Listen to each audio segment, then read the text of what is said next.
All right, y'all. So you figured out your keywords. You know what keywords you need to be going for, or you scheduled a strategy call with me and I helped you figure out your keywords. What now? Like, what do you do now that you have some keywords that you know are good range for your business and are great for your ideal client? What now? Well, guess what? I'm going to walk you through the next steps to do after you figure out your keywords in a very practical, tactical way, as always. So definitely going to want to take notes for this. Might even want to pause and just go do the thing, depending on what you're doing. But sit back, enjoy as I dig in and give you some really great tips to generate leads and get traffic using your website. Hey there, fellow entrepreneur. Welcome to Simple SEO and Marketing with me, Faith Hannon. Do you want to grow your business with organic marketing and finally feel like you can understand SEO? Are you scouring the internet for how to get more website traffic, SEO for dummies, and how to market on Pinterest? Have you tried to grow your business with SEO and blogging only to get frustrated and quit because it's overwhelming and too time consuming? Been there. Hey, I'm Faith Hannon, Jesus lover, copywriter, blogger, wife, wrangler of tiny humans, and barrel racer. And let me tell you, I didn't have time to waste sorting through SEO and keyword strategies that either didn't work or were so over my head I couldn't understand them. I honestly thought that SEO and blogging only worked for people with a PhD in tech jargon and a whole team of employees, until I learned these secrets. Good SEO strategies don't have to be complicated, and creating and marketing great content doesn't have to take more than a couple hours a week total. So pop in those earbuds, slam some coffee, and let's grow your business with simple organic marketing and a healthy dose of biblical encouragement along the way.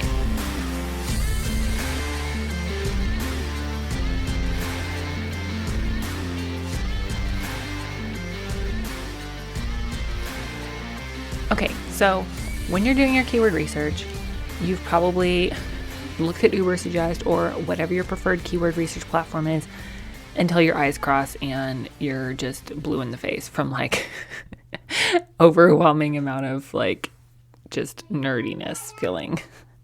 Been there, done that. It's me. I'm the person who does this now. It's fine. But you get those keywords, you work your little tush off to figure out what keywords you need to use, and then it's like, oh snap, what do I do with this? Well, first of all, I need you to go back and I need you to listen to episode numero 23, where I walk you through where to put your keywords on your website. But so that's great. If you don't know how to do keyword research and you're like, what the heck, Faith? Go listen to episode number 13, where I walk you through how to do keyword research and why it's important. But now we're just assuming from this point on that you've done your keyword research, okay? That you know some of the keywords that you need to be going for, that you know they're realistic for your business. Now, here's what you need to do, okay? You need to, one, write keyword-rich page titles for the remaining like searchable pages. Now, if you do a strategy and keyword research call with me, we're going to write out your page titles for most of your main pages. And sometimes people have like a lot of pages on their website, or they have, it's if you've been in business for a while, then you really might have lots and lots of pages on your website. Great. Now take the keywords and the strategy that you learned from me and go write, or wherever, even if you don't book a call with me, go write your page titles for those other pages. Okay. Now here's some things that you got to know for this. They need to have a 60 character max. And if you're just not about that life of sitting there and counting individual characters, do yourself a favor and go use charactercounter.com. It's amazing and for free. And you need to write those keyword-rich page titles in a way that's not just keyword dumping. Okay. It needs to be like what solution somebody's actually going to find on that page. Like, don't just find the biggest, baddest, fattiest keyword that you can and put that as your page title. Now, again, this page title is not what somebody sees on your website when they click like your home, your about, or something like that. But you want to take advantage of that space in your page title to describe the page, describe the solution, describe who is coming to your page, or whatever keyword you think is going to fit well there and not be excessively large or too small that it's not worth your time. That's something that you need to take advantage of on all of your searchable pages. Now, I say your searchable pages because if you just have like something that you're using is a landing page or something like that, if it's not something that's ever going to be searched and you have 500 other things to do, then I wouldn't bother with that too much. But you definitely want to have keyword-rich page titles for all of the pages on your website. Right, step number 2, after you've done your keyword research, you got your poop in a group, and you have your keyword strategy at least somewhat figured out, is I want you to write keyword-rich meta descriptions for all of your pages. Now, here is where I like to use medium range keywords for clients, especially if you're like, you've been in business for a little bit. It's not just now starting out, and you have a track record online, right? You have some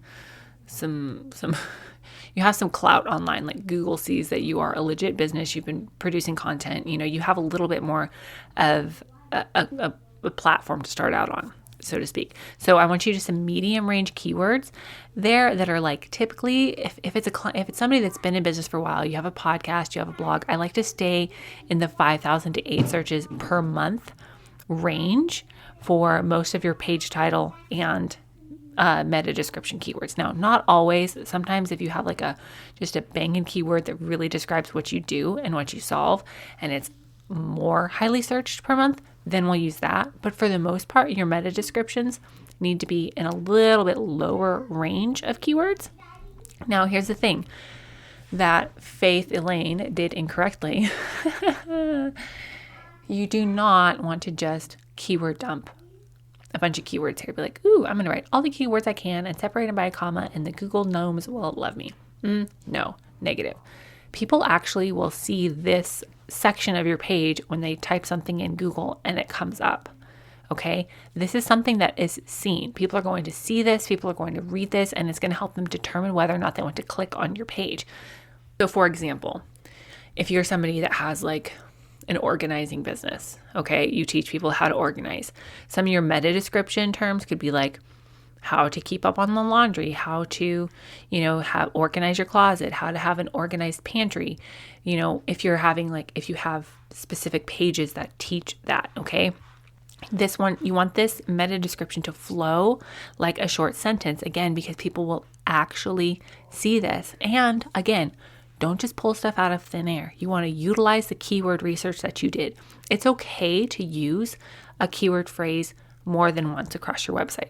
You do not want to have identical meta descriptions on multiple pages or identical page title descriptions on multiple pages, but you can rework and reuse some of the same keywords throughout.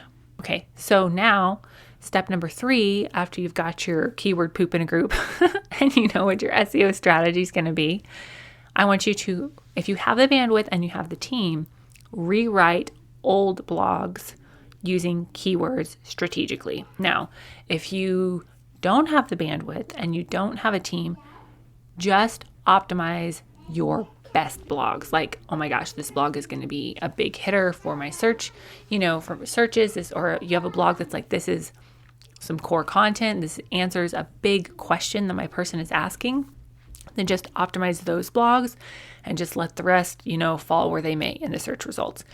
Now, from here on out, though, you are going to write keyword-rich blogs, and you are going to use keywords strategically in your blogs, right? Promise? Okay. And just so you know, learning to use keywords strategically in your blog, it isn't that bad. It really isn't that hard. Yoast is an amazing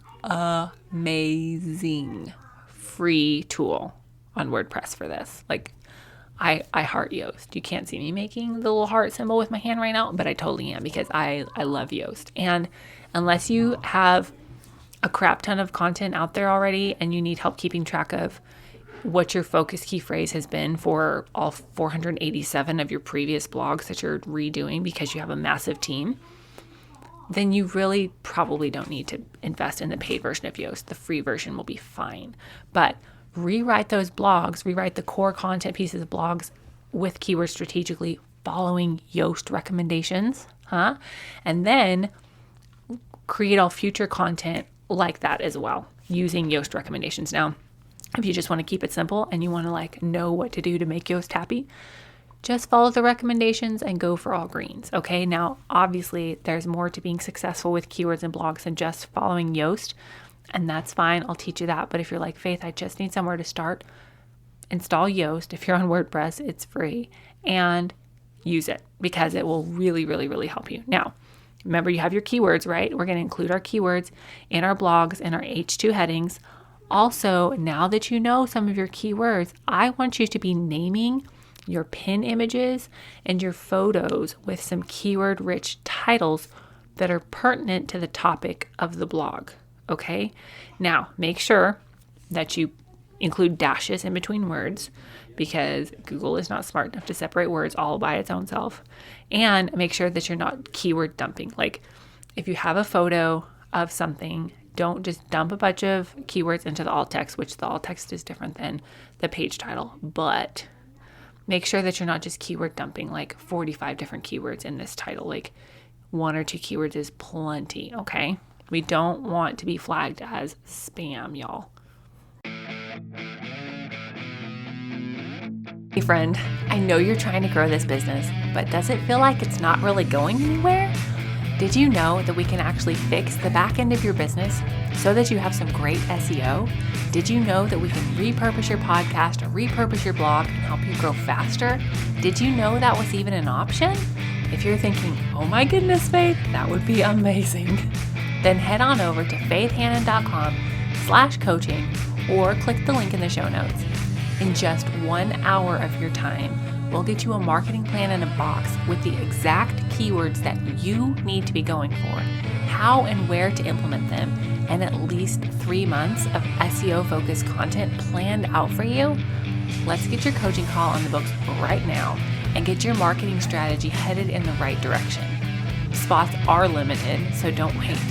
And I cannot wait to help you finally get the breakthrough you've been waiting for and jumpstart your business dream back to life.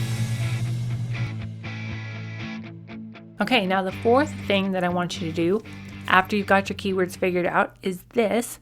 I want you to write a keyword-rich meta description for each blog. Now, you need to make 100% certain that you're including your main focus key phrase for each blog in the description. 1 to 2 short sentences as a description, just basically describing what they're going to learn or what problem is going to be solved is plenty. Like, boom, done. That's it. That's all you need to do.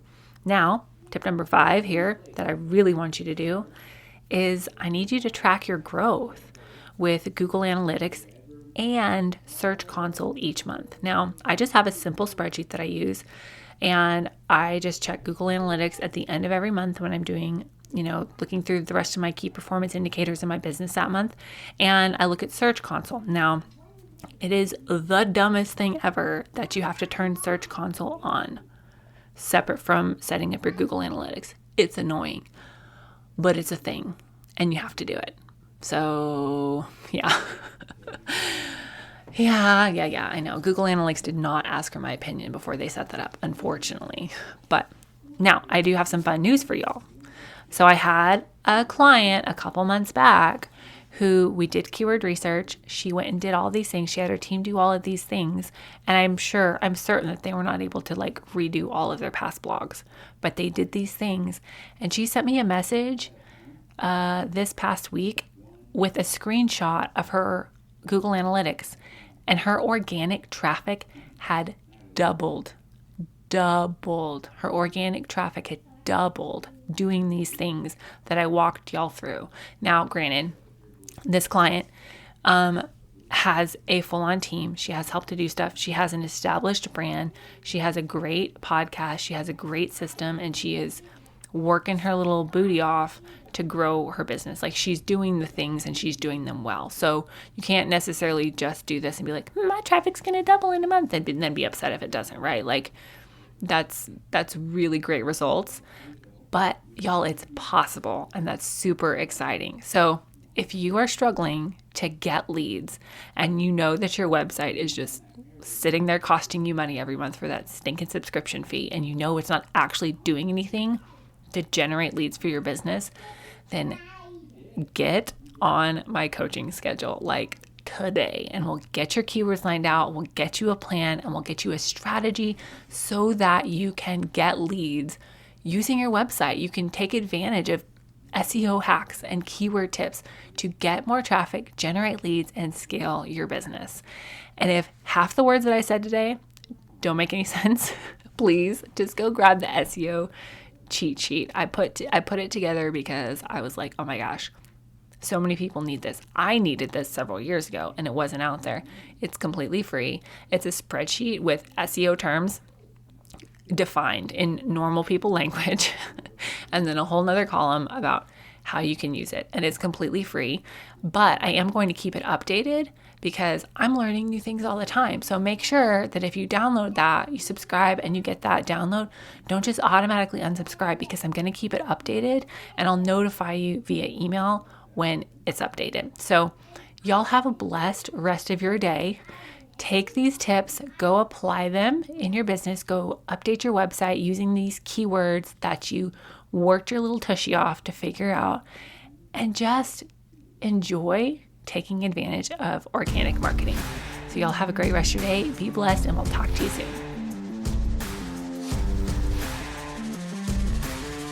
Thank you so much for listening in today. Hopefully this episode gave you some really tangible tips for better SEO and marketing to get more leads and more sales from your website. If it did, can I ask you a quick favor? Would you please share this episode with a friend, and then just take 10 seconds and go leave a written review on Apple Podcasts. That is the very best way to help more Jesus-loving entrepreneurs scale their businesses so that they can help more people with their gifts and make an even bigger impact for the kingdom of God. And guess what? We now have a Facebook community where we can learn, hang out, and laugh. Go join the Facebook group now. It's linked in the show notes. And all the other things, courses, coaching, and copywriting, can be found at my website, faithhannon.com. Until next time, God bless, and I'll talk to you soon.